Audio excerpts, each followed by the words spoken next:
Okay, Facebook family and friends, I'm back to finish off the soup that I started the other day. And I promised you guys that I'll come back with a video and the finished product of my chicken matzo ball soup.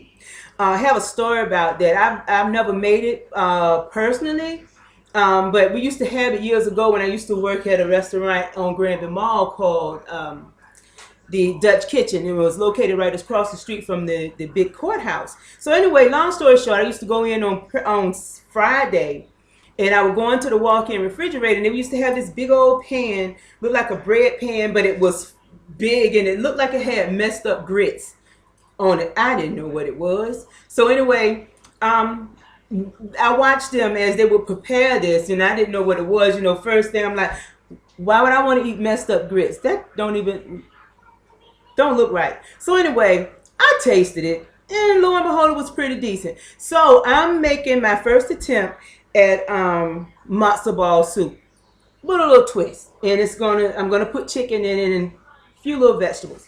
So anyway, here we go. A couple of days ago, I did post the pictures of my stock already. So that's already done. So after the matzo sets, and I come back again within like 15 minutes or so, and I will put them in there and show you the finished product and everything. It's real easy. So anyway, first we're gonna start. I'm gonna put it down so you can see. I've already cracked 3 of my eggs. So anyway, you crack your 3 eggs in your bowl, and you whip them like so. You want to make sure it's all blended in really well. Okay, so still got a little bit more. Okay, so there's my eggs. And so anyway, then I'm gonna put my chicken fat, which Jewish in Germany they call it schmaltz. I don't know why, but it's chicken fat. So instead of using oil, I'm gonna use the chicken fat. So what I did after I made my my chicken stock, I let it get cold and I pulled the grease off the top of it, and that's all it is the fat from the stock from the broiled chicken. So anyway, I'm going to put 2 tablespoons of that in there. That's one, and just where I'm going on to pour the rest. So that's my 2 tablespoons of schmaltz, and it's going to make it pretty moist, and it's going to actually add a little bit more flavor to it, so they won't be bland. If you ever had a corn dumpling, it tastes something like that, but it's a little bit more interesting. So, okay, got that in there. Got my smoked saw in there. Okay, so now I'm going to add my matzo mix. So, with the matzo, I didn't mess up. Anyway, so I'm just going to add some in here. So it's like a half of a cup. Per recipe. So I'm doing like 2, so I'm going to mix it in as much as I can, and I gotta mix it in because I don't want it, I'm making a mess because I don't want it to thicken up on me too much. So it's if you can see that, I'm gonna mix that in really well. Mix that in. Okay, go ahead and put the rest of it in there, and I'm gonna add my chicken stock. It calls for water, but I figured chicken stock, the more flavor the better.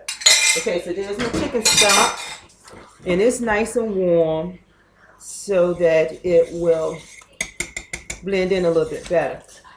So I'm mixing this on in. You don't want it too loose and you don't want it too dry because you want it to set and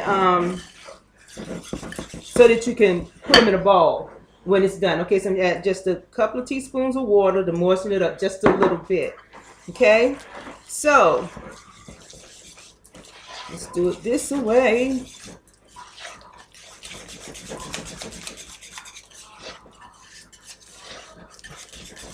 So if you can see it, it's just a little, just about is where I want it. And add another couple of teaspoons of water.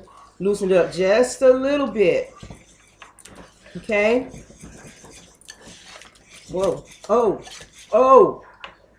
Did y'all see that mess I just made? Okay, so here we go. Now I have it, the consistency that I wanted. It smells like wet crackers. It smells like wet saltine crackers. So anyway, I have this done. Okay.